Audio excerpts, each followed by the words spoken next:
Hello दोस्तों, नमस्कार। कैसे हैं आप लोग? उम्मीद करते हैं आप अच्छे होंगे। आइए आज हम क्या देखेंगे मेरे भाई। तो आज हमारी फिर से दूसरी क्लास है, ये है ना, फिजिक्स की प्रैक्टिस कर रहे हैं हम लोग। तो वन लाइनर क्वेश्चन देखना है।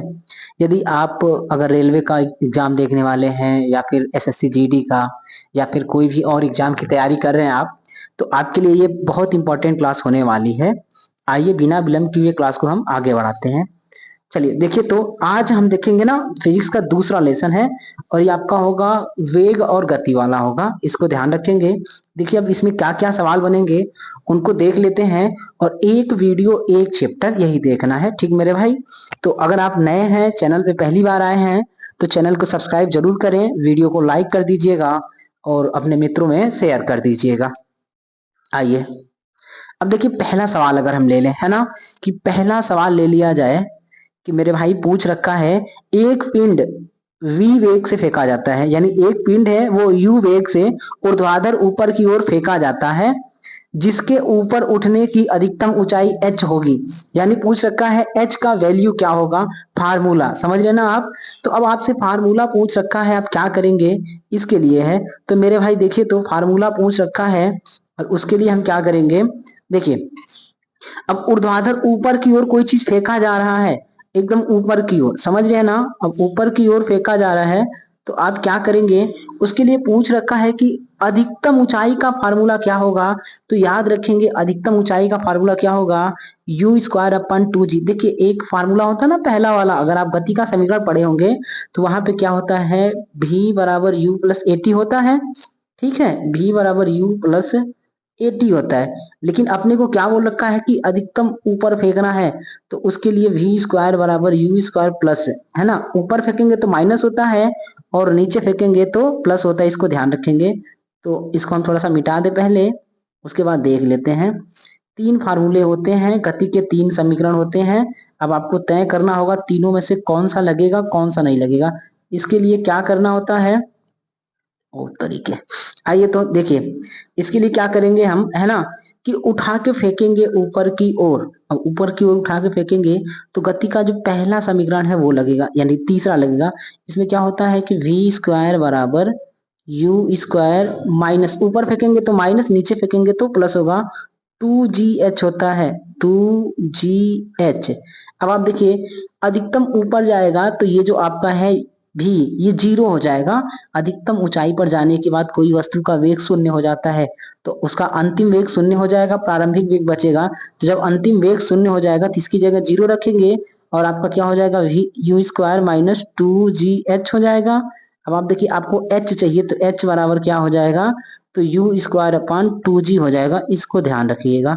तो ऑप्शन नंबर क्या हो जाएगा, पहला वाला। ठीक मेरे भाई, आइए आगे बढ़ते हैं।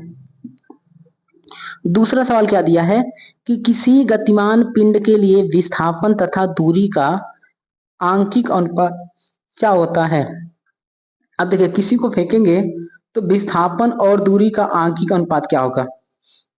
विस्थापन किसे कहते हैं इसको देखिए, तो विस्थापन में क्या होता है कि कोई चीज, है ना, कहाँ से फेंकी गई और कहाँ पे पहुंची गई, उसको विस्थापन बोलते हैं। जैसे मान लीजिए अगर हमको कुछ फेंकना है, तो हम यहाँ से फेंके और ऐसे टेढ़ करके कहीं चली गई, तो अब यहाँ पहुंची तो ये विस्थापन होगा। तो प्रारंभिक और अंतिम बिंदु के बीच की दूरी को विस्थापन बोलेंगे। अब ये या तो दूरी के बराबर होगा या फिर दूरी से छोटा होगा, इस बात को ध्यान रखिएगा, समझ लेना। अगर सीधा गई है तो जितना विस्थापन होगा उतना ही दूरी होगा, और सीधा नहीं गई है, घूम के गई है, तो दूरी ज्यादा होगा, विस्थापन कम होगा। तो इसलिए आंसर क्या हो जाएगा, देखिए, एक के बराबर अथवा एक से कम हो जाएगा, ऑप्शन नंबर डी वाला हो जाएगा। ठीक, आइए आगे बढ़ते हैं।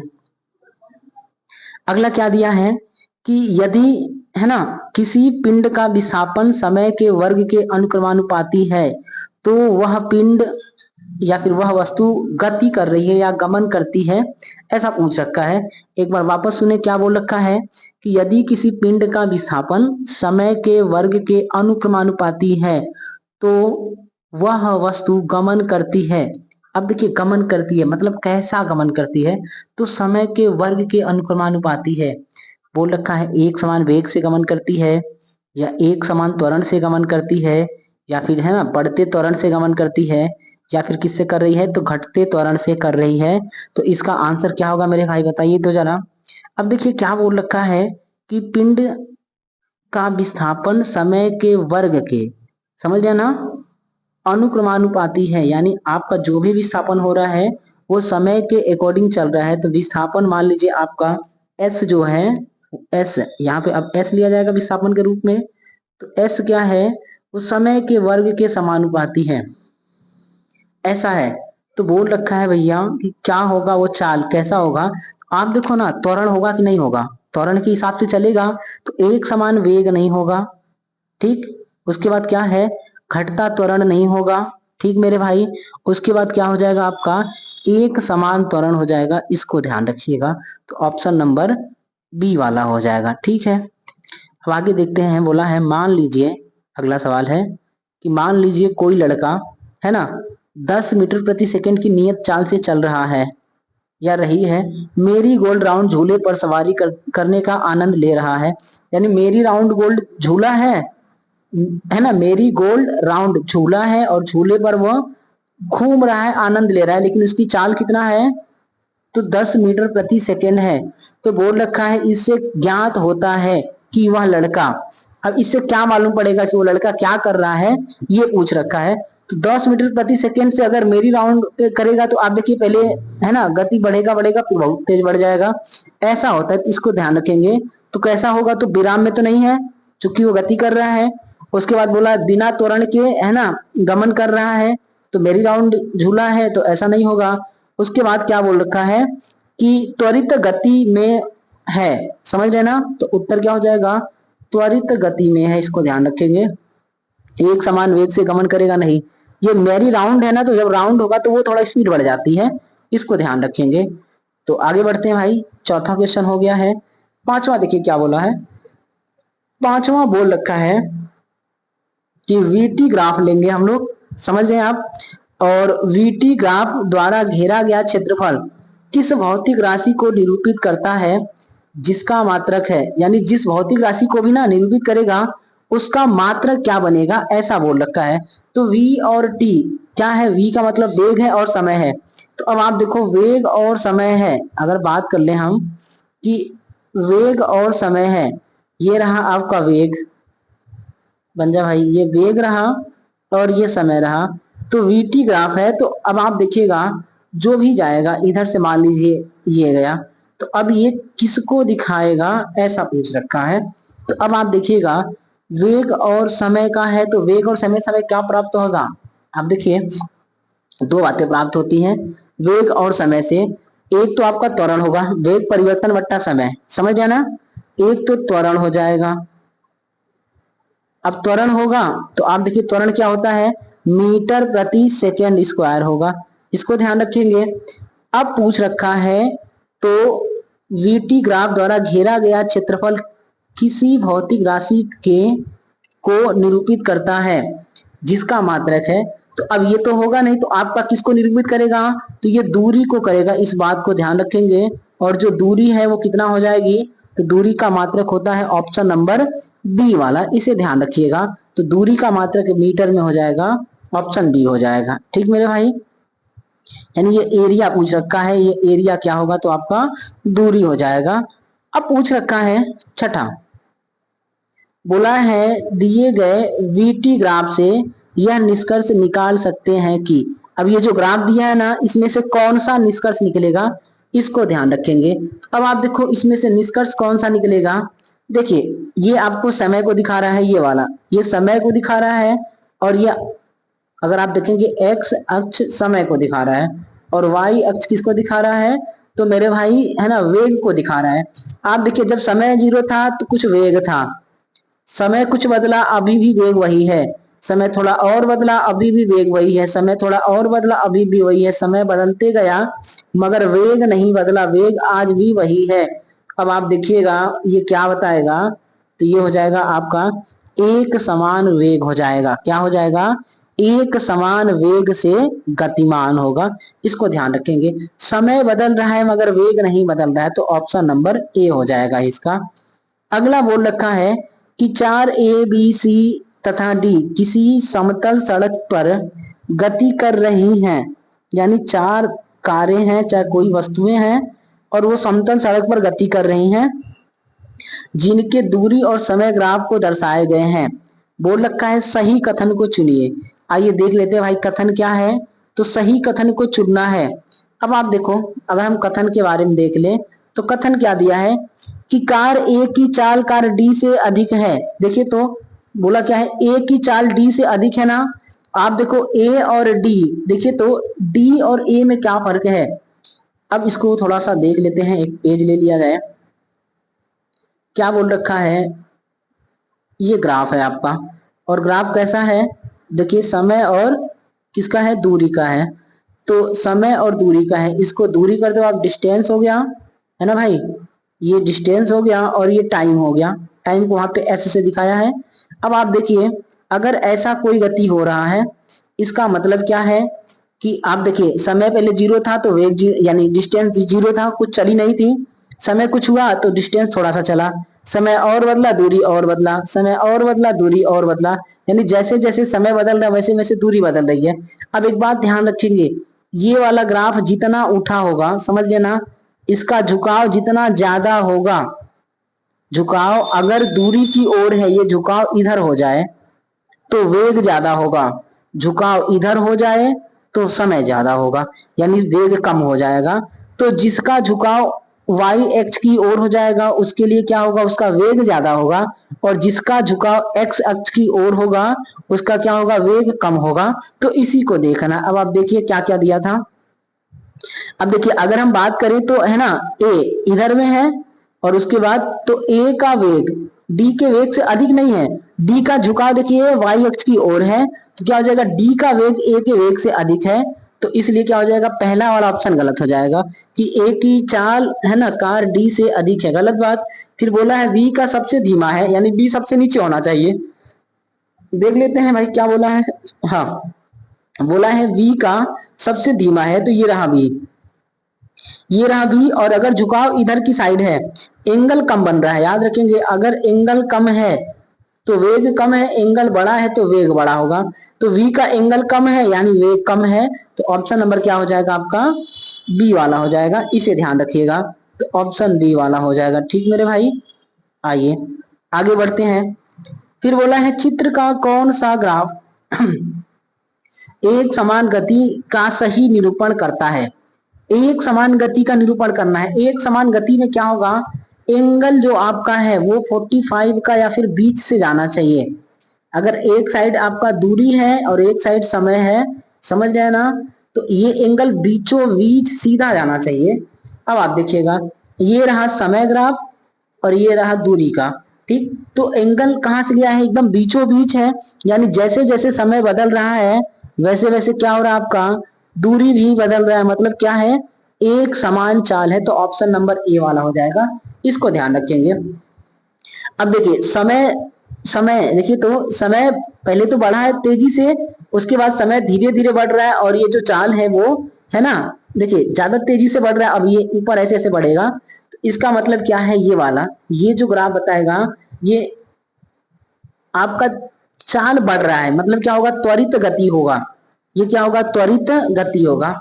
इसको देखो आप, ये वाला सी वाला, अगर सी को देखे तो देखिए ये कुछ ग्राफ ऐसे है ना, ऐसे मुड़ेगा, और ऐसे मुड़ेगा क्या होगा कि समय धीरे धीरे बदलता जाएगा, और जो आपका ये नीचे अगर आएगा तो एक समय आएगा कि फिर से आपका जो दूरी चल रही वो जीरो हो जाएगा, यानी ये क्या हो जाएगा, एक समान मंदित गति हो जाएगा, ब्रेक लगा रहा है, ठीक है। उसके बाद देखो आप, ये दूरी और समय है, यानी समय तो बदल रहा है मगर दूरी नहीं बदल रही है, समय बदला लेकिन दूरी नहीं बदला, इस बात को ध्यान रखेंगे। और जब समय बदले दूरी ना बदले तो क्या होगा, ये विरामावस्था हो जाएगा, ये विराम है, समझ लेना। अगर यहाँ वी होता तो एक समान चाल होता, इसको ध्यान रखेंगे। लेकिन एस और किसमें है, डी है ना, दूरी में है, समय और दूरी में, तो ये विराम में होगा। तो ऑप्शन वाला पहला सही था, इसको ध्यान रखिएगा। अब ये अगला बोला है कि वेग समय ग्राफ की प्रवणता से क्या प्राप्त होता है। वेग और समय का जब ग्राफ लेंगे तो उसकी प्रवणता से क्या होता है। तो आप देखो वेग और समय, ये vt लेंगे तो क्या होगा भैया, vt जब लेंगे तो आपका त्वरण आएगा, इसको ध्यान रखिएगा।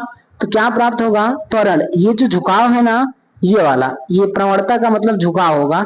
अब ये झुकाव क्या बोलेगा? अगर झुकाव कम है तो स्पीड धीरे धीरे बढ़ रही है, झुकाव ज्यादा है स्पीड तेजी से बढ़ रही है, मतलब क्या हो जाएगा? तो त्वरण हो जाएगा और ऑप्शन नंबर सी वाला हो जाएगा। इसको ध्यान रखिएगा, ठीक मेरे भाई। आइए अगला देखते हैं। अगला क्या दिया है? अगला ये दे रखा है कि, है ना, नीचे दिए गए प्रकरणों में से किसमें चली गई दूरी तथा विस्थापन के परिमाण समान होते हैं? तो दूरी और विस्थापन दोनों समान करना है। इसके लिए क्या करना होगा? आपको एक सीधी रेखा में चलना होगा, है ना। आप चाहते हैं कि विस्थापन और दूरी समान हो जाए, तो आपको एक सीधी रेखा में चलेंगे, तो जितना विस्थापन होगा वही दूरी होगा। मगर अगर आप टेढ़ा गति कर लिए तो दूरी ज्यादा हो जाएगा और विस्थापन कम हो जाएगा। इसको ध्यान रखेंगे। तो देखिए क्या बोल रखा है, ये एनसीईआरटी में है, आने वाले सवाल, है ना, आने वाले जो एग्जाम होंगे वहां टपक सकता है। तो आइए देख लेते हैं भाई क्या है कि यदि कार सीधी सड़क पर गमन करता है, बिल्कुल सही बात है कि अगर आप सीधा जाएंगे तो विस्थापन और आपका दूरी दोनों बराबर होगा। फिर बोला यदि कार वृत्ताकार पथ पे गमन करता है तो विस्थापन शून्य हो जाएगा, क्योंकि, है ना, एक ही जगह से बार बार गुजरेगा, तो विस्थापन क्या हो जाएगा? शून्य हो जाएगा। फिर बोला है लोलक इधर उधर गति करता है, तो आप देखिए लोलक जब इधर उधर गति करेगा तो आयाम मिलेगा, और आयाम क्या होगा? कम होगा, ठीक है, इसको ध्यान रखेंगे। फिर बोला है पृथ्वी सूर्य की परिक्रमा कर रही है, तो उसका विस्थापन शून्य हो जाएगा, क्योंकि बार बार एक ही पॉइंट से गुजर रही है, तो ऑप्शन नंबर ए वाला हो जाएगा, इसे ध्यान रखिएगा। अगला है आपका, है ना, ए, ये बोल रखा है 11 नंबर का कि सरल रेखीय पथ के अनुदिश त्वरित गति से गतिमान किसी पिंड के लिए नीचे दिए गए कथनों में से कौन सा सही नहीं है? यानी सरल रेखा, एक सीधी रेखा में कोई पिंड है वो गतिमान है, तो पूछ रखा है कि कौन सा कथन गलत है। समझ गए ना?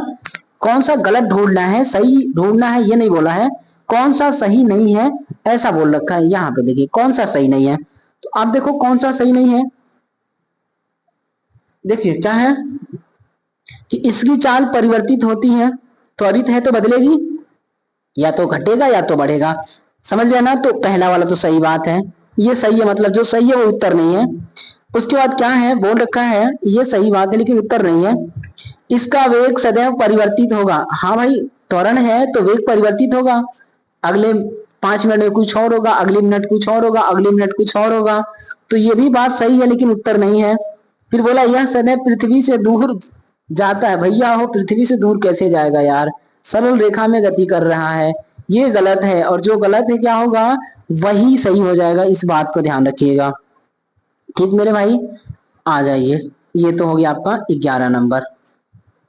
आगे देखिए तो अगला है आपका सवाल 13 नंबर का। क्या बोला है? 12 नंबर नहीं लगा है, बोल रखा है व्यवस्थित वस्तुओं की वो प्रवृत्ति जो उसे स्थिर या समान गति से गतिमान रहने के लिए प्रवृत्त करता है कहलाता है। सुन रहे हैं आप? क्या बोल रखा है कि व्यवस्थित वस्तुओं की वो प्रवृत्ति जो उसे स्थिर या समान गति से गतिमान रहने के लिए प्रवृत्त करता है या रखता है, क्या कहलाता है? यानी अगर कोई वस्तु विराम में है तो विराम में ही रहेगी, और गति में है तो गति में ही रहेगी। इसको क्या बोलते हैं मेरे भाई? जड़त्व बोलते हैं, ठीक। और न्यूटन का पहला नियम भी क्या है? जड़त्व का नियम है, तो ऑप्शन नंबर क्या हो जाएगा? ए वाला हो जाएगा। बल क्या है? जो विराम को गति में बदल दे, गति को विराम में बदल दे, उसे बल बोलते हैं। ऊर्जा तो आप जानते ही हैं, संवेग क्या होगा? द्रव्यमान और वेग का गुणनफल संवेग हो जाएगा, तो ऑप्शन ए हो जाएगा, इस बात को थोड़ा ध्यान रखिएगा। आइए देखिए तो 14 नंबर का सवाल क्या है, क्या बोल रखा है 14 नंबर में? तो बोला है यदि किसी वस्तु द्वारा तय की गई दूरी शून्य है, यानी कोई वस्तु है और वो दूरी शून्य तय कर रही है, तो वस्तु का विस्थापन कितना होगा? भैया देखो, अगर वस्तु जो है वो दूरी शून्य तय कर रही है, समझ गया ना? तो जब दूरी शून्य तय करेगी तो विस्थापन क्या होगा? सीधी सी बात है, शून्य हो जाएगा। क्यों हो जाएगा? क्योंकि जो न्यूनतम दूरी होता है उसी को तो विस्थापन बोलते हैं। तो जब न्यूनतम दूरी ही क्या हो गई? जीरो, तो विस्थापन भी क्या हो जाएगा? जीरो हो जाएगा। इस बात को ध्यान रखिएगा, ठीक मेरे भाई। तो ऑप्शन क्या हो जाएगा, ऑप्शन नंबर बी वाला। धनात्मक नहीं होगा, ऋणात्मक नहीं होगा, शून्य भी हो सकता है या नहीं, ये नहीं होगा, ये सब गलत है आपके, इनको ध्यान रखेंगे। तो क्या हो जाएगा, ऑप्शन नंबर बी वाला। अब आइए आगे बढ़ते हैं। अगला है 15 नंबर का। क्या बोल रखा है 15 नंबर में, बोला है कि विस्थापन के परिवर्तन की दर को क्या कहते हैं। आप देखिए, विस्थापन के परिवर्तन की दर को क्या कहते हैं, यानी आप विस्थापन अगर हम ले लें, विस्थापन को s माने तो s बाई टी क्या होगा, तो भाई मेरे वेग होता है, समझ रहे ना। विस्थापन परिवर्तन को वेग कहते हैं, इस बात को ध्यान रखिएगा, ठीक। अब वेग कहेंगे, विस्थापन परिवर्तन की दर को वेग कहते हैं। तो वेग कहाँ गया, ऑप्शन नंबर डी वाला। गति और वेग दोनों लगभग एक ही चीजें हैं, इनको ध्यान रखेंगे, गति में है, ठीक है। उसके बाद अगर हम कह दें कि वेग परिवर्तन की दर को क्या कहते हैं, तो वेग परिवर्तन की दर को क्या बोलेंगे मेरे भाई, तो त्वरण बोलेंगे, इसको ध्यान रखिएगा। लेकिन अभी यहाँ पे पूछा क्या है कि विस्थापन है ना के परिवर्तन की दर को क्या कहते हैं, तो आपका क्या हो जाएगा, वेग कहते हैं, इनको ध्यान रखिएगा। चलिए देखिए, तो अगला क्या है कि किसी पिंड का वेग समरूप कहा जाता है। ये पूछा कहाँ है, उत्तराखंड पीसीएस में।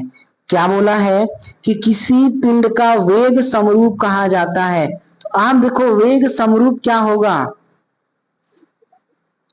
समरूप मतलब एक ही रूप में हो, तो इसका मतलब क्या होगा, वेग का मान और वेग की दिशा, समझ रहे ना, दोनों नियत हो तो क्या बोलेंगे, वेग समरूप बोलेंगे, इस बात को ध्यान रखिएगा।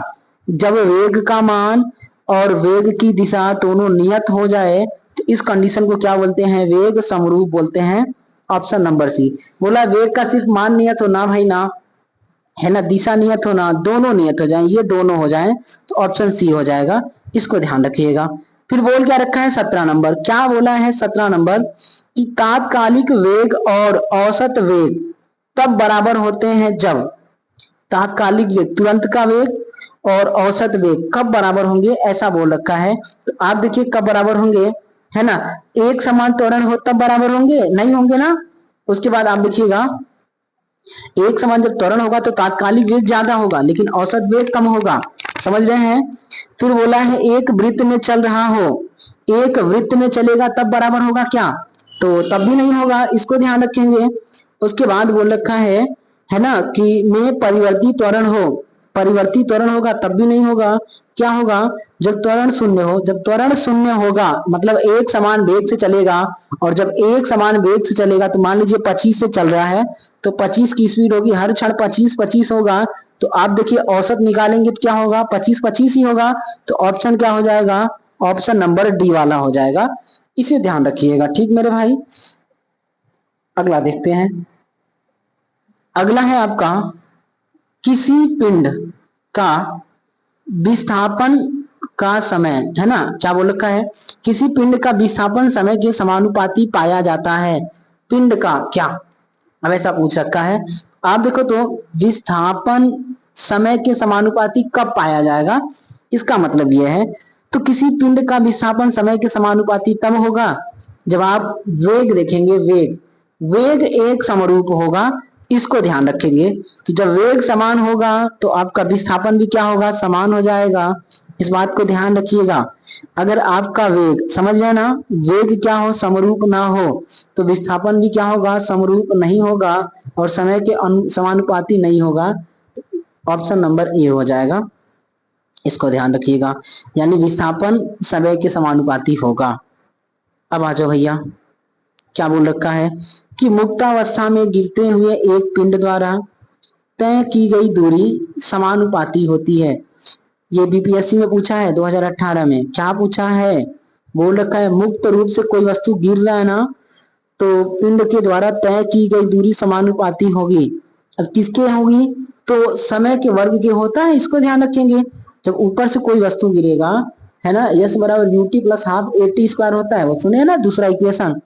तो आप देखो एच बराबर क्या होगा, UT plus half G T square हो जाएगा, ऊपर से गिर रहा है तो वही पूछ रखा है, गिरते हुए, है ना, मुक्तावस्था में यानी मुक्त रूप से गिरते हुए पिंड द्वारा तय की गई दूरी, तो दूरी क्या होगा h, और h समानुपाती किसके हो जाएगा, तो t स्क्वायर का हो जाएगा। इसको ध्यान रखेंगे। तो आपका क्या हो जाएगा, गिरने के समय के वर्ग के। ठीक मेरे भाई, अगला आ जाओ। अगला है गुरुत्वाकर्षण के कारण, है ना, ये नहीं होगा। क्या है भाई, अगला 20 नंबर का सवाल देखिए। तो बोला है गति का दूसरा समीकरण और डैश डैश दिया है और समय के बीच संबंध है। तो गति का दूसरा समीकरण यही ना है, ये वाला h बराबर ut है ना, कहाँ लिखे, यहाँ लिख दे रहे हैं। तो गति का दूसरा समीकरण अगर ऊपर से है नीचे से क्या है पता नहीं, तो चलो नीचे से लेते हैं। s बराबर क्या होता है, ut plus half at square. अब t पे स्क्वायर है, यहाँ लिख नहीं रहा भाई, t स्क्वायर हो जाएगा। तो अब देखो आपका क्या पूछा है कि गति का दूसरा समीकरण में किसके किसके बीच संबंध होता है और समय के बीच संबंध देता है। तो क्या देता है इसको देखना है। तो आप देखो ना क्या देगा, संवेग देगा, नहीं देगा, त्वरण देगा। तो आप देखिए त्वरण इधर है ना, ए वाला हो गया। वेग देगा तो प्रारंभिक वेग है। तो क्या देगा, स्थिति और समय के बीच संबंध देगा कि वो वस्तु कहाँ और किस स्थिति में, इस बात को ध्यान रखेंगे। ऑप्शन नंबर डी हो जाएगा। ठीक मेरे भाई, इतना ध्यान रखिएगा। तो 20वां का हो जाएगा ऑप्शन नंबर डी, संवेग नहीं होगा, त्वरण नहीं होगा और स्थिति हो जाएगा, वेग नहीं होगा। तो उम्मीद करते हैं ये बात आपको समझ में आ रहा होगा। यदि मेरे भाई वीडियो पसंद आए तो वीडियो को लाइक जरूर करिएगा, चैनल को सब्सक्राइब कर लीजिएगा और अपने मित्रों में शेयर कर दीजिएगा। ठीक, और जो बगल में बेल वाला आइकन है ना, इस घंटे को दबा दीजिएगा खूब जोर से। एक ही बार दबाना है, 2 बार नहीं दबाना है, नहीं तो घंटा फूट जाएगा। आओ भैया आगे देखो जरा। अब अगला है 21 नंबर का सवाल। क्या कहता है 21 नंबर का सवाल, बोल रखा है कि निम्न में से कौन सी मात्रा चाल के साथ इसकी गति निर्दिष्ट करती है।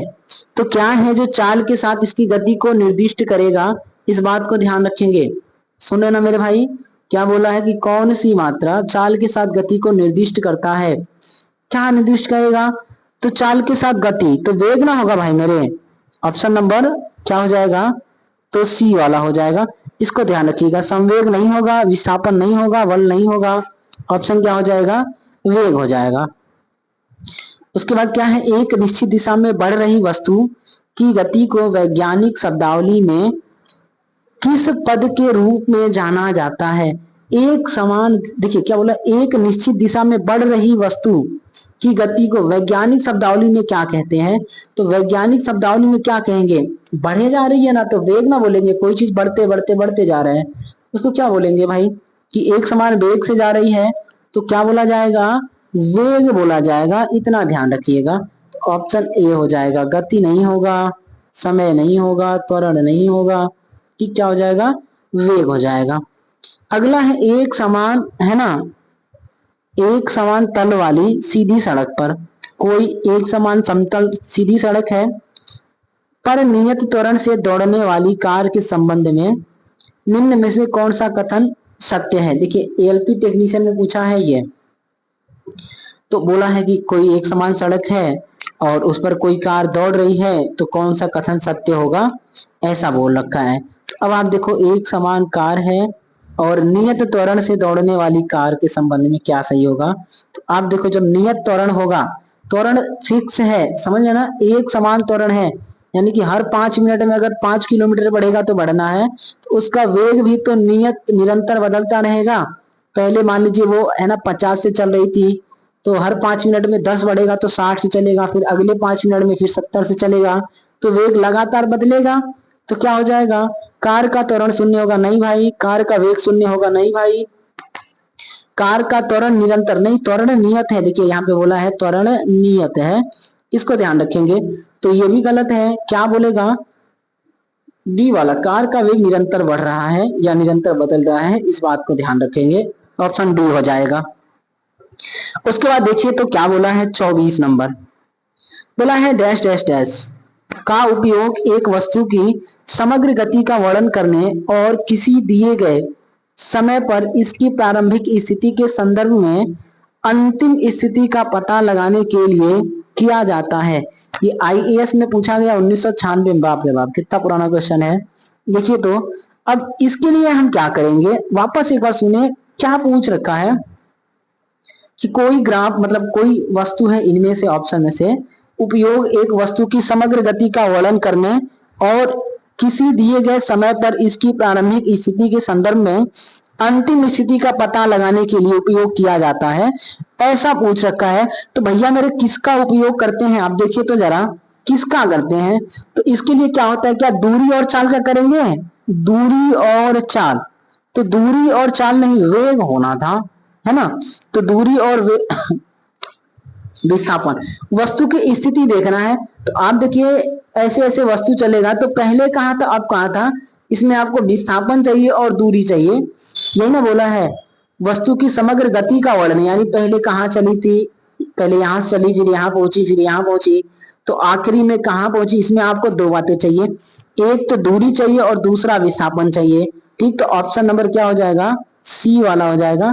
इस बात को ध्यान रखिएगा, ठीक मेरे भाई, लिख जा रहे भाई, सी वाला हो जाएगा। ए वाला दूरी और चाल नहीं होगा, वेग और चाल नहीं होगा, उसके बाद ये विस्थापन और वेग नहीं होगा। क्या चाहिए आपको, दूरी। पहले कहाँ था, अभी कहाँ है, अभी कहाँ है, अब फाइनली वो कहाँ पहुंचा। ठीक मेरे भाई, तो ये हो जाएगा। आ जाओ, अगला बोल रखा है 25 नंबर, 25 नहीं है 26 है। देखिए क्या बोला है 26 में, है ना। बोला है यदि कोई वस्तु समान समय अंतराल में असमान दूरी तय करती है तो इसे क्या कहेंगे। यानी टाइम दोनों का बराबर था, समझ गए ना आप।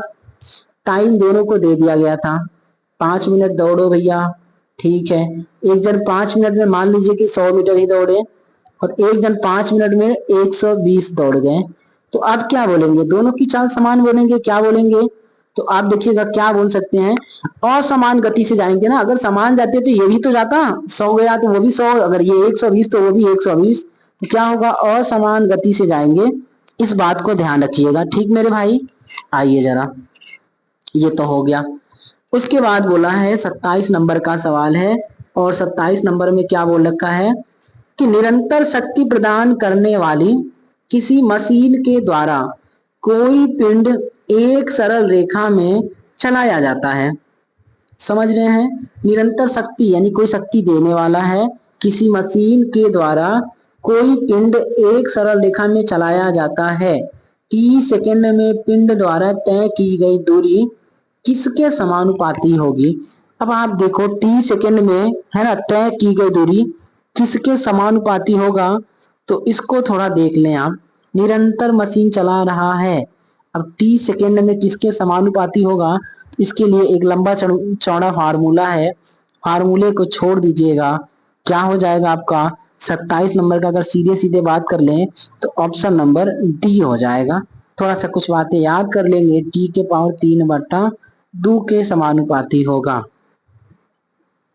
ठीक मेरे भाई, क्यों होगा, क्योंकि बोला है मशीन के द्वारा कोई पिंड एक सरल रेखा में चलाया जाता है, टी सेकंड में पिंड द्वारा तय की गई दूरी। अब देखिए टीवे सेकंड में चली गई दूरी क्या होती है, एस बराबर, अगर हम देख लें तो यू, है ना।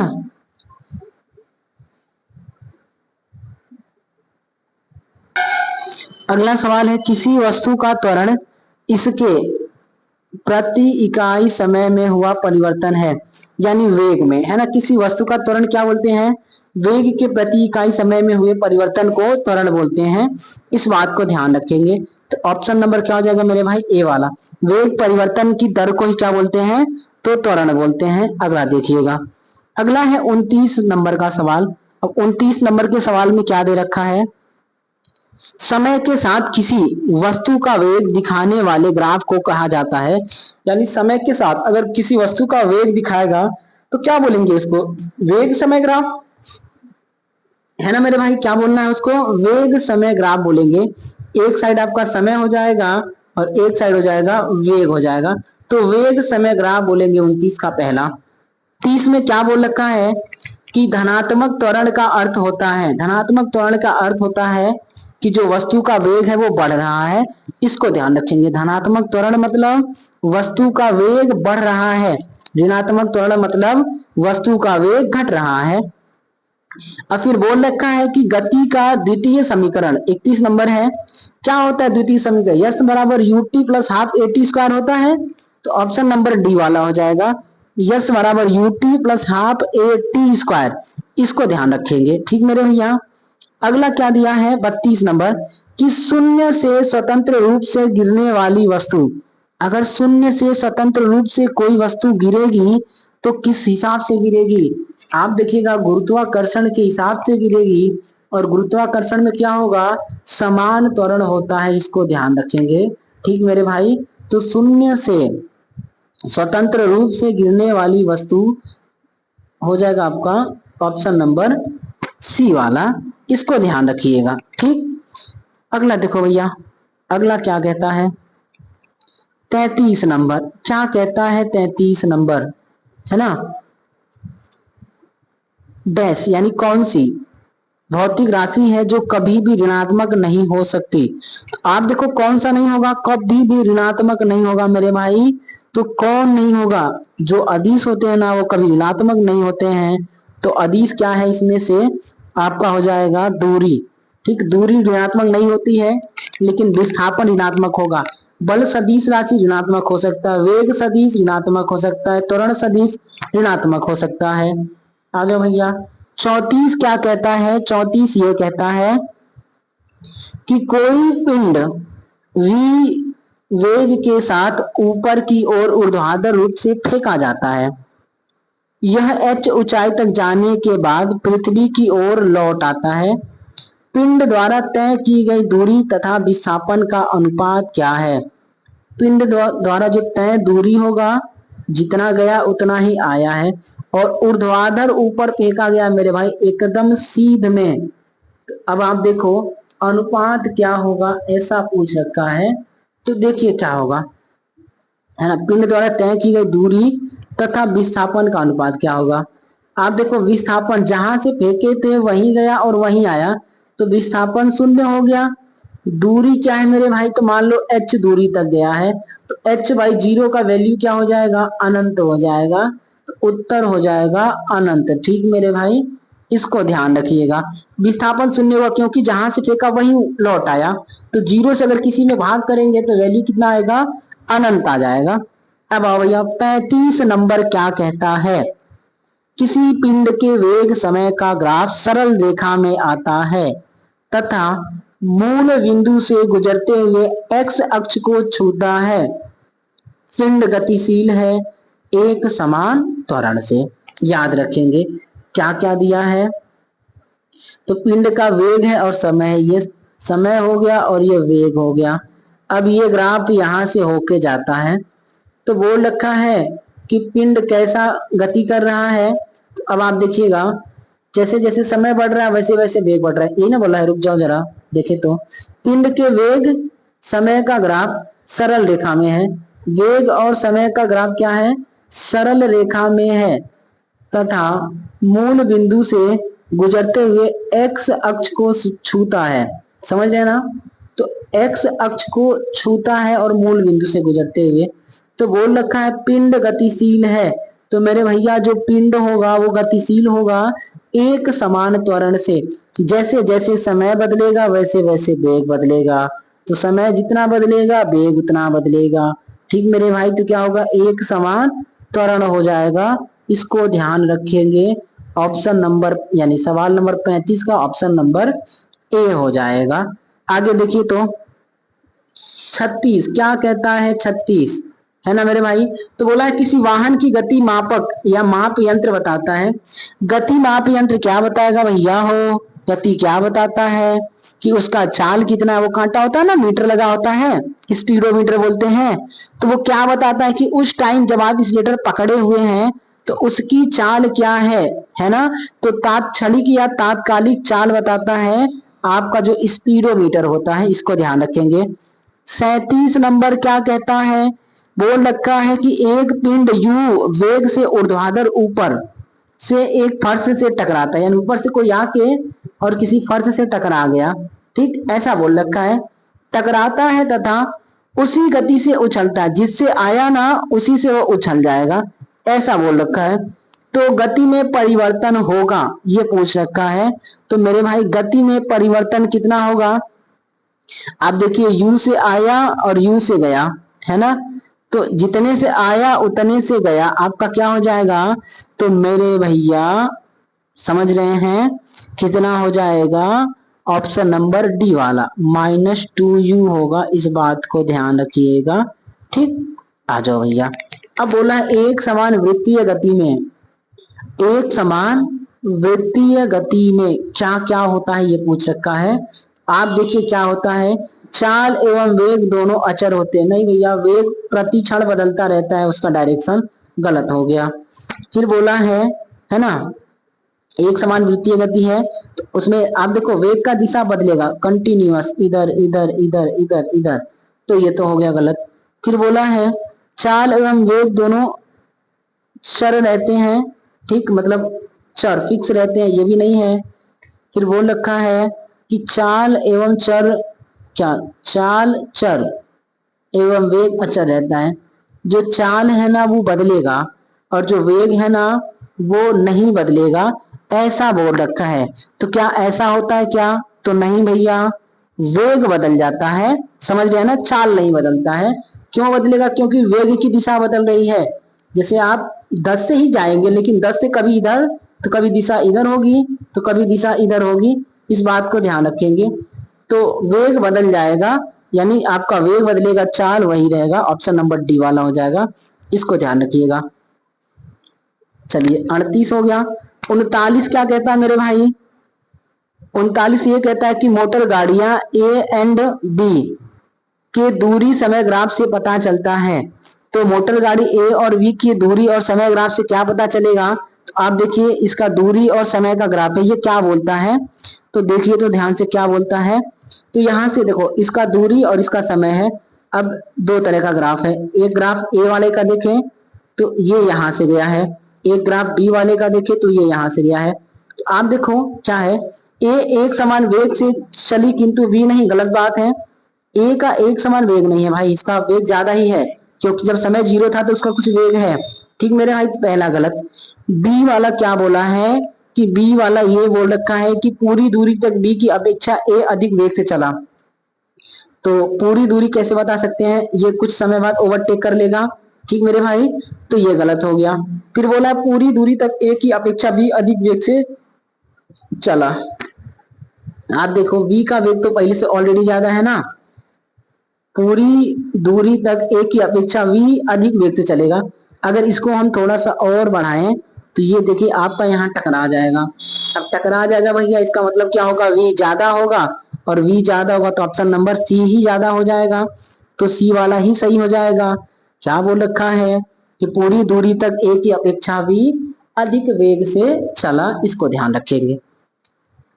40 क्या कहता है जरा देखिए तो 40 ये कहता है कि कौन, ये ग्राफ किसको दिखाता है? तो आप देखो क्या है, एक समान त्वरण हो जाएगा, वेग और समय है 20 से गया है तो एक समान त्वरण हो जाएगा, ऑप्शन नंबर ए वाला। 41 क्या कहता है मेरे भाई? तो देखिए एक वस्तु असमान वेग तथा है ना समान त्वरण से गतिमान है।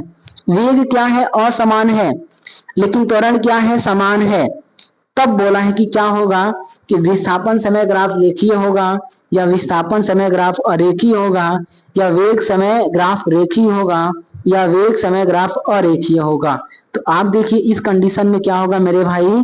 तो जो वेग समय ग्राफ है ना वो रेखीय होगा, इस बात को ध्यान रखेंगे। वस्तु का वेग बदल रहा है और त्वरण समान है, वेग बदले लेकिन त्वरण समान है, तो आप देखो एक समान त्वरण हो जाएगा, और जब एक समान त्वरण होता है तो कुछ ऐसा ही सीधा जाएगा, तो क्या होगा? वेग समय ग्राफ क्या होगा? रेखीय हो जाएगा, इसको ध्यान रखिएगा। अब आओ भैया अगला क्या बोला है? पिंड का त्वरण प्रदर्शित करता है। क्या करता मेरे भाई? पिंड का त्वरण। तो पिंड का त्वरण, अगर किसी का त्वरण निकालना है ना, अगर वेग निकालना है वेग, तो आप क्या करेंगे? विस्थापन का अवकलन कर देंगे समय के सापेक्ष, विस्थापन का। लेकिन अगर आपको त्वरण चाहिए ना, तो त्वरण के लिए क्या करेंगे कि हम वेग का ही अवकलन कर देंगे समय के सापेक्ष। तो आप देखिए त्वरण चाहिए तो देखिए है ना, वेग का अवकलन करेंगे, और वेग का अवकलन मतलब विस्थापन का 2 बार अवकलन कर देंगे, तो D D T square D S हो जाएगा।